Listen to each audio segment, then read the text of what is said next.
You have arrived at Understanding Systemic Police Corruption. Here we discuss the causes and solutions to ending systemic police and political corruption. Pay close attention, please. Here is the host, Sam Clark. Thank you, and welcome once again to Understanding Systemic Police Corruption.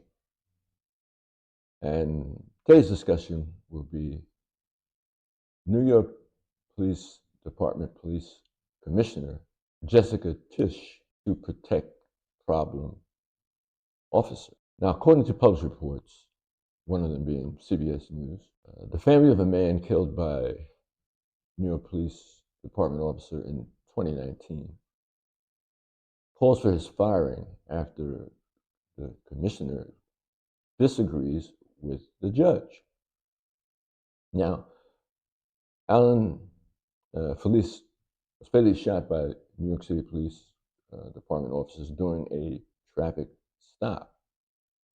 In 2019, then Sergeant Jonathan Rivera and Officer Edward Barrett pulled over 31-year-old Allan Feliz.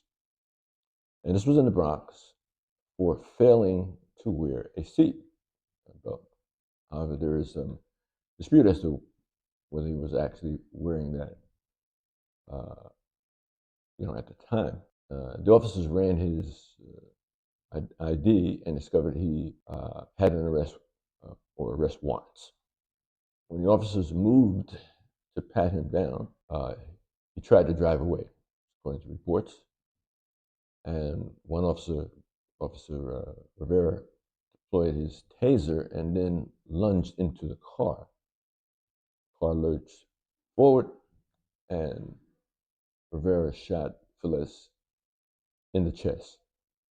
And this encounter was caught on body cam video. So that's what the published reports say. Now, earlier this year, a trial judge found Rivera guilty of first-degree assault and recommended that he be fired. But in her preliminary decision on Thursday, Police Commissioner Jessica Tisch said she believed the shooting of Mr. Feliz was justified.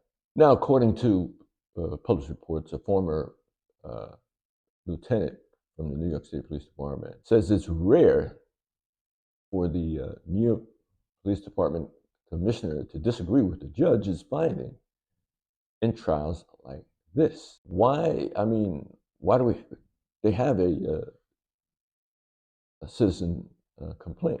Why do they have this board called the Civilian Complaint Review Board? They have until Friday, according to published reports, to respond to the commissioner's basic judgment, or saying that this was all justified.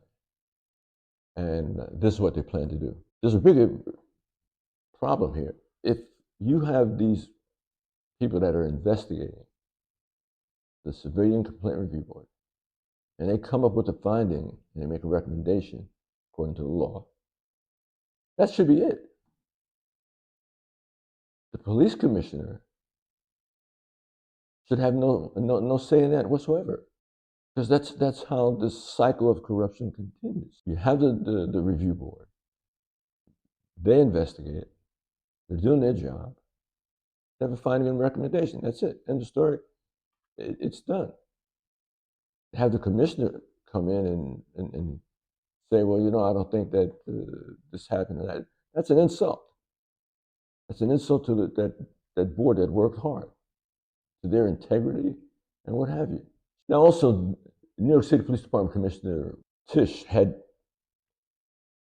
talked to the council, the city council, and basically said, hey, I'm going to be tougher on discipline for officers who commit misconduct.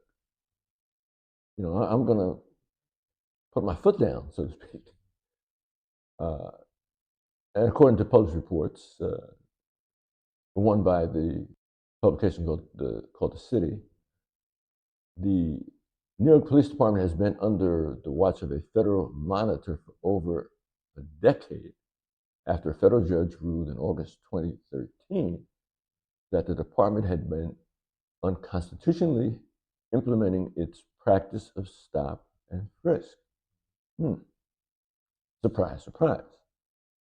Despite the years of oversight, the department has struggled to come into compliance with a court-ordered review that was released in September, finding that the New York City Police Department had repeatedly failed to discipline its members who violated the stop and frisk policy.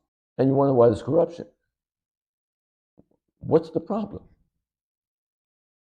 If the review board is saying, hey, we did an investigation, and here's our findings, here's our recommendation, but that's it.